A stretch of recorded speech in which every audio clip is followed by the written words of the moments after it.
Yang menolak menyembah Yesus mustahil mengerti kitab suci. Saya Pendeta Tan Honai dari Gereja Allah Gaifu.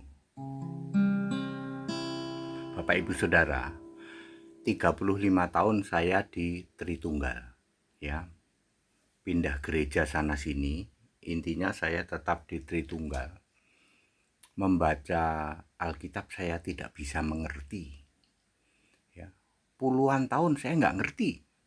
Ya baca mah baca, tapi pengertian atau mengerti kitab sucinya sama sekali tidak tahu. Lalu pada tanggal 18 Mei 2018 saya memutuskan keluar dari Tritunggal. Ya, keluar dari Tritunggal sampai sekarang ya. Saya adalah Kristen, ya, penyembah Yesus Kristus. 1 Petrus 4 ayat 16 yang disebut orang Kristen itu mutlak harus memuliakan. Memuliakan itu worship, bisa juga menyembah, beribadah kepada Allah yang namanya Kristus. Ya, Allah yang namanya Kristus siapa? Yesus. Jadi saya penyembah Yesus Kristus. Dulu waktu saya masih di Tritunggal, ini contoh langsung aja ya. Ketika saya membaca Galatia 3 ayat 13, terkutuklah orang yang digantung di kayu salib. Yesus kan digantung di kayu salib. Apakah Yesus terkutuk? Orang-orang yang level pikirannya tidak mampu menyelami Alkitab akan mengambil kesimpulan Yesus digantung di kayu salib, maka Yesus terkutuk. Betul apa betul? Ketika saya sudah memutuskan keluar dari Tritunggal dan saya menyembah Yesus, Yesus memberi taunya simple. Ya, Henry, coba kamu baca Galatia 3 ayat 13. Terkutuklah orang yang digantung di kayu salib. Apakah Yesus masuk kriteria orang? Dia kan manusia, Pak. Iya, tapi dia bukan orang biasa. Rohnya saja Roh Kudus, dia tidak mewarisi dosa waris, dia tidak berbuat dosa. Jadi Yesus tidak memenuhi kriteria orang. Kalau yang disalib itu Musa, ya, Musa disalib, maka terkutuklah Musa, terkutuklah orang yang disalib karena Musa masuk golongan orang biasa, orang normal yang lahir dari hubungan suami itu. Kan Yesus tidak. Yesus tidak masuk kriteria terkutuklah orang itu. Tuh, saya diberi pencerahan seperti itu. Sehingga Anda yang penghujat Yesus terkutuk, simple. Anda tidak dibuka mengerti pikiran kitab suci. Lukas 24 ayat 45, juga 2 Korintus 3 ayat 14. Contoh lain, ketika Anda membaca aku dan Bapa adalah satu, apanya yang satu? Maka saya dibimbing oleh Roh Kudus, Roh Yesus, ya, membaca 1 Korintus 12 ayat 11. Ternyata yang satu itu satu roh dan roh yang sama.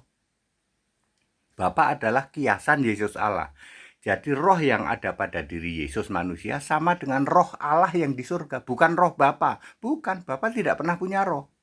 Tidak pernah ada roh Bapa. Bapa adalah kiasan Yesus yang Allah yang roh itu.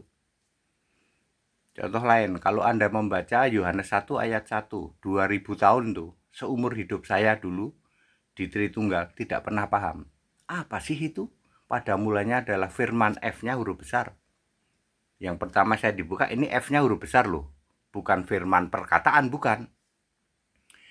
Firman bersama-sama dengan Allah. Lalu Roh Kudus, Roh Yesus membimbing saya membaca Wahyu 19 ayat 13.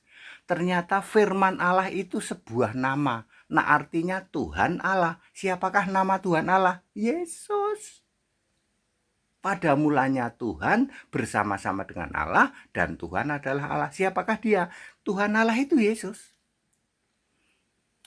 Ya, kalau Anda membaca Yohanes 17 ayat 13, engkau satu-satunya Allah yang benar.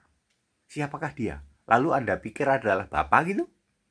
Anda kalau percaya Yesus akan dibimbing ke 1 Yohanes 5 ayat 20. Penulisnya sama. Yohanes juga. Allah yang benar dan hidup yang kekal ternyata Yesus. Kalau Anda membaca Kejadian 1 ayat 26, baiklah kita, ada kata ganti kita. Pertama, Yesus memberi pencerahan ke saya, K-nya huruf besar. Berarti kata ganti Allah. Selama ini aku didoktrin kita itu jamak. Tuhan bimbing tuh, Yesus bimbing saya membaca Yohanes 17 ayat 22. Ternyata kita itu adalah satu, bukan jamak. Satu apa ya Pak? Satu roh dan roh yang sama. Kalau Anda tidak mau menyembah Yesus, mustahil Anda paham Alkitab.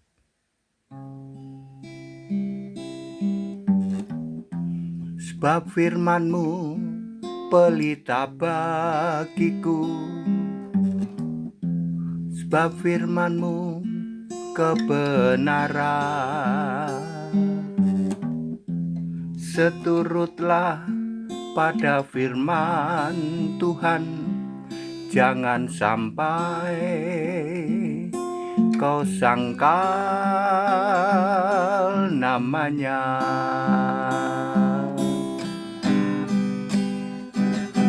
Sembahlah Yesus, sumber firman Allah, sebab Dialah Allah segala Allah.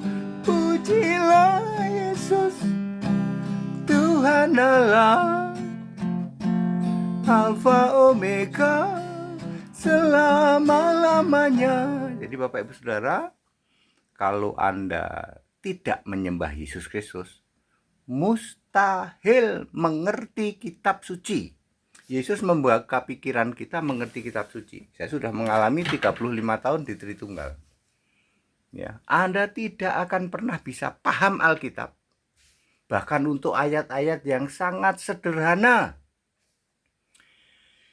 Ya, back to the scripture. Sembah Yesus Kristus satu-satunya Tuhan Allah. Yesus itu Alfa Omega. Tidak pernah berhenti jadi Tuhan, jadi Allah, nggak pernah berhenti, ya. Ya, sembah Dia, nanti Anda akan dibuka celing pikiran mengerti kitab suci. Segala hormat kemuliaan untuk Yesus Kristus. Haleluya, amin.